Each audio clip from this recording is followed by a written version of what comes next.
And these are just examples of supraglottic index numbers. And I think you can see the normal with the SGI of 2 on up to the very severe, which was the patient I previously had a picture of.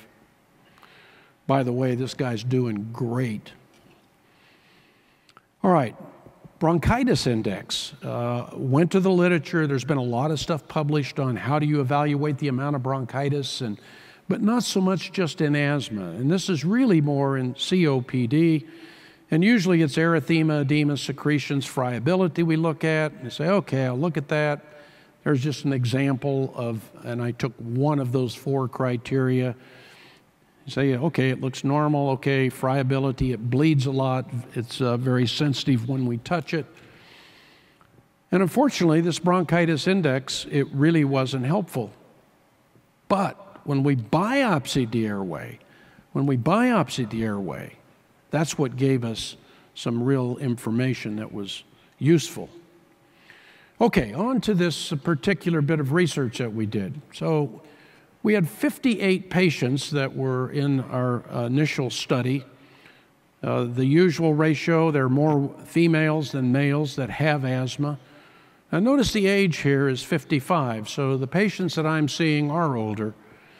The phenotyping might be much different if we're talking about individuals who are 20 to 30, although I did have a few young people in our study. Most of them, as you can see, were older.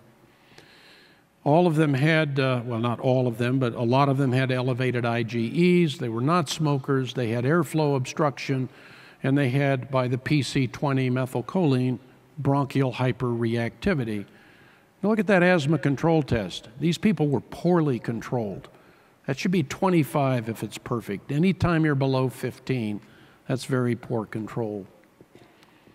All right, we found 5 phenotypes. Don't worry about the numbers right now, but we found 5 phenotypes. Gastroesophageal laryngopharyngeal reflux. In our original paper, we call this just GERD, but we now know it's not GERD. GERD is a different, really, illness issue. Subacute bacterial infection. Tissue eosinophilia.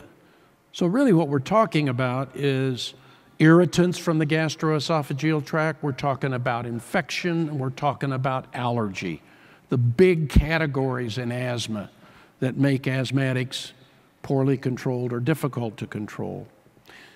Then combination. So we had of the gastroesophageal, the subacute bacterial infection, tissue eosinophilia, we had some patients that had combination.